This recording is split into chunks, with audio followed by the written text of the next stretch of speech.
Good afternoon बच्चों। आज मैं कक्षा 5 के हिंदी पाठ्य पुस्तिका भाषांजलि के अध्याय 10 से संबंधित पाठ मेरे प्रथम शिक्षक उसी पर मैं थोड़ा सा चर्चा कर रहा हूँ। थोड़ा सा ध्यान बनाए रखेंगे बच्चे और टॉपिक को अंत तक देखने का प्रयास कीजिए।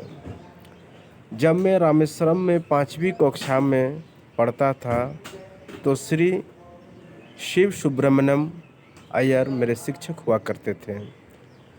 इस कहानी में बच्चे क्या बताया जा रहा, जब मैं कक्षा 5वीं की तरह आप ही की तरह 5 क्लास में पढ़ता था उस समय श्री शिव सुब्रमण्यम अय्यर जी मेरे शिक्षक हुआ करते थे।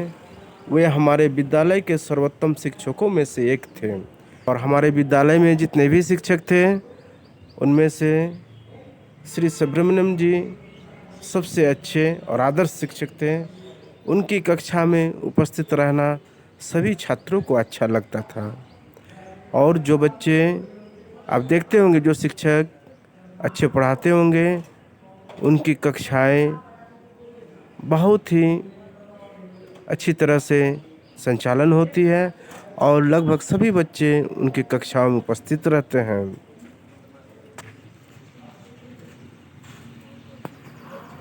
एक दिन पक्षियों के उड़ने की क्रिया समझाने के उद्देश्य से कक्षा में एक व्याख्यान दिया। एक दिन उन्होंने क्या किया, पक्षियों के उड़ने की क्रिया मदमस्त गगन में किस तरह से उड़ते विचरते रहते हैं तो उनके बारे में एक्सप्लेनेशन दिए। उन्होंने ब्लैक बोर्ड पर पंख, पूंछ एवं सिर को स्पष्ट रूप से दर्शाते हुए एक पक्षी का चित्र बनाया। ठीक उसके बाद ही हमारे शिक्षक महोदय सुब्रमण्यम अय्यर जी के द्वारा ब्लैक बोर्ड पर एक सुंदर सा पक्षी का चित्रांकन किए जिसमें पंख, पूंछ, सिर को स्पष्ट रूप से दर्शाया गया। फिर उन्होंने बताया कि किस प्रकार अपने पंख फड़फड़ाकर चिड़िया उड़ान भरती है तथा किस प्रकार अपनी पूंछ के सहारे उड़ान की दिशा बदलती है।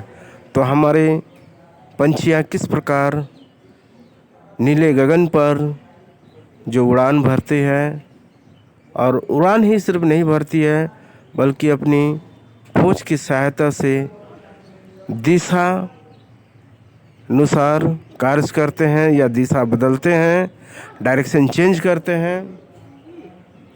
इस विषय पर उन्होंने लगभग 25 मिनट तक भाषण दिया। तो श्री सुब्रमण्यम जी के द्वारा इस विषय पर लगभग 25 मिनट तक हम बच्चों को समझाते रहे। उस भाषण में उन्होंने उड़ान भरते आसमान में स्थिर हो जाने तथा सामूहिक उड़ान जैसी कई धारणाओं की विस्तार है।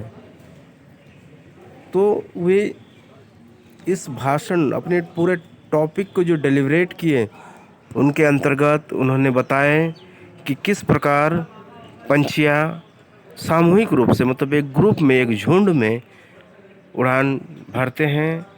उनके बारे में विस्तार पूर्वक जो है ना एक्सप्लेनेशन दिए, समझाए। कक्षा के अंत में उन्होंने छात्रों से पूछा कि उन्होंने जो पढ़ाया उसे छात्र समझ पाया कि नहीं। हम सभी शिक्षक भी ये प्रयास रखते हैं कि हमारे द्वारा जो भी चीज़ें वर्ग संचालन में, कक्षा संचालन में विषय के बारे में रखा गया, आप उस विषय को अच्छी तरह से समझ पाए कि नहीं। अगर किन्हीं बच्चों को कोई प्रश्न रहती है समझने में तो वे पूछते हैं, फिर हम उन्हें विस्तार पूर्वक बताने का प्रयास करते हैं या बताते हैं। मैंने कहा मैं नहीं समझ पाया। उनमें से एक बालक था जो कह रहा है कि मैं नहीं समझ पाया।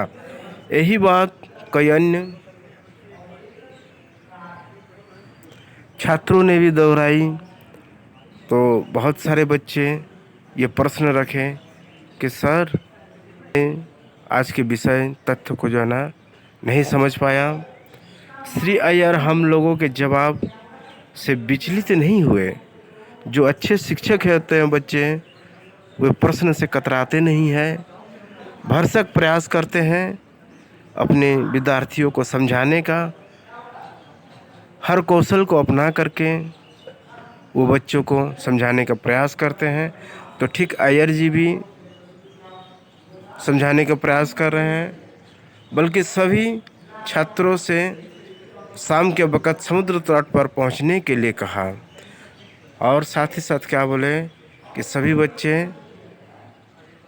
इस पाठ को अच्छे समझने के लिए संध्या या शाम के समय नज़दीकी कोई समुद्र है तो उस समुद्र के किनारे पहुंचने के लिए कहा। धन्यवाद बच्चों।